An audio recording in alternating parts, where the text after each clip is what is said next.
Hi,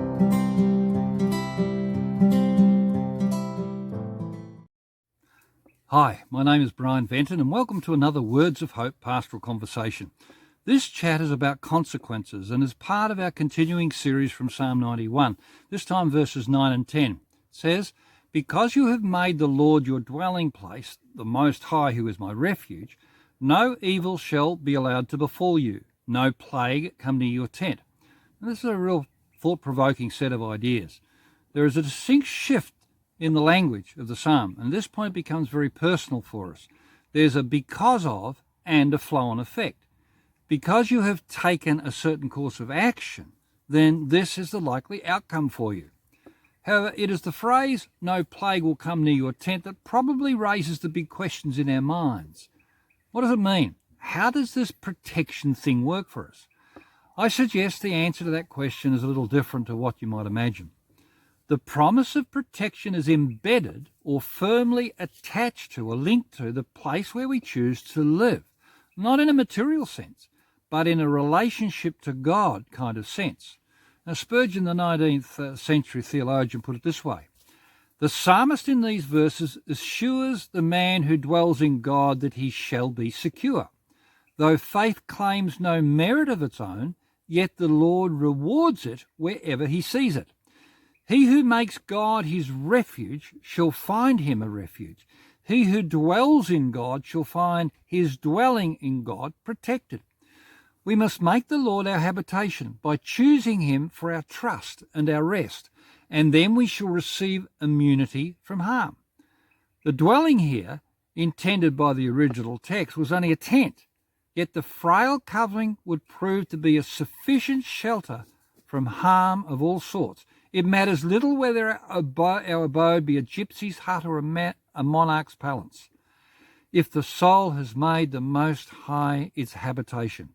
Get into God, and you will dwell in all good, Spurgeon says, and ill is banished far away. Now, it's not because we're perfect or highly esteemed among men that we can hope for shelter in the day of evil, but because our refuge is in the eternal God and our faith has learned to hide beneath his sheltering wing.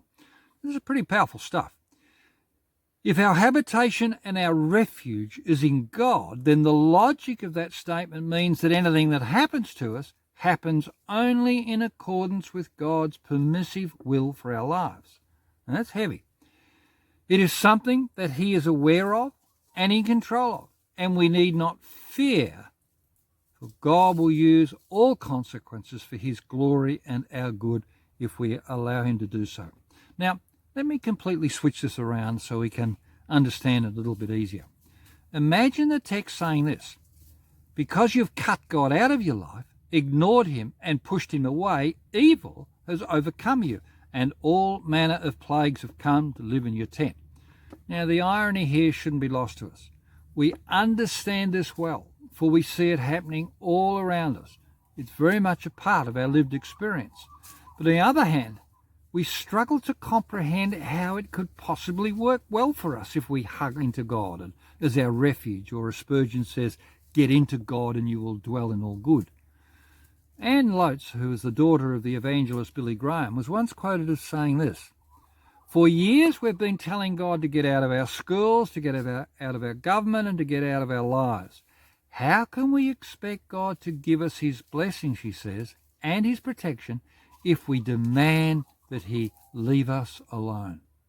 Sadly, that is the reality of our national and moral bank account, and we see the consequences of those actions being played out all around us in life.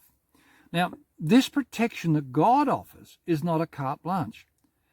That is a blank document, like a check that has to be signed that doesn't have a dollar amount filled out, and then we fill in the amount according to our own whim and fancy. Instead, it is about what God wants for us.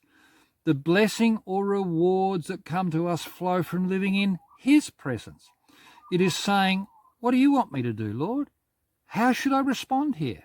What important thing am I missing here? How do I approach this situation?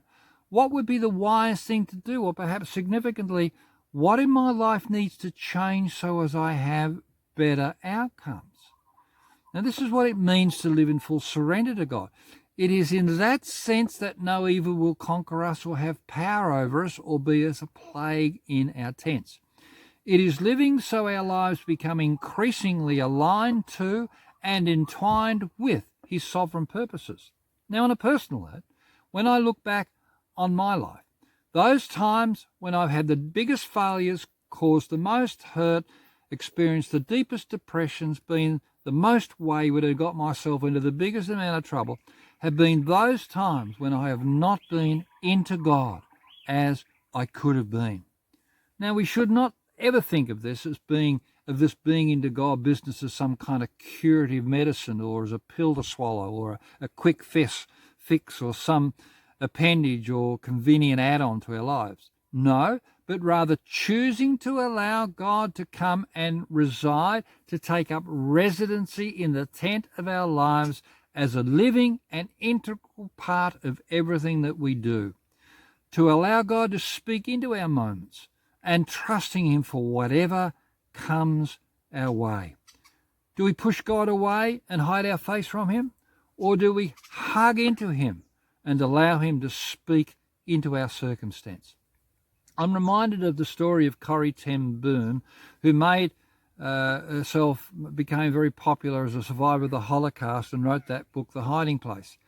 She describes it well when she said, one night in her home in Poland, while bombs went off all around her family home during World War II, she went to bed and heard her sister in the kitchen in the night getting milk.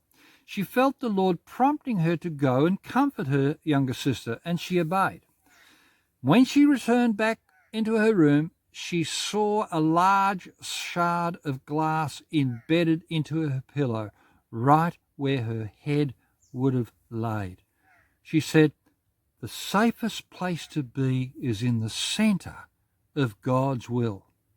Now, Mary Duncan, in her writings called Under the Shadow, published in 1867, said this, God wishes us to know him, and by his word and by his spirit, he puts himself before us. It is not his fault if we do not know him. It is our own carelessness. What a brilliant way of putting it. God is knowable. He gives us the freedom to choose whether we pull away from him or ignore his overtures or turn our hearts and our backs from his presence. Or alternatively, we can invite him to take up his abode in our tent and therefore be afforded his divine protections in the way that I've been trying to describe here. Either response, I suggest, will have very different consequences for our lives. Now, I know these are difficult theological issues, and they're hard to fully absorb or even explain in the time that I have here to explain them. I know that. However, I trust that you have found this chat helpful, that you have been stimulated in your thinking, and you have been drawn a little closer to the heart of God and his purposes for your life. Please subscribe and share this video with your friends, and until next week, may God reveal himself to you in new and bigger ways. Thanks for watching, and until we meet again, see you later.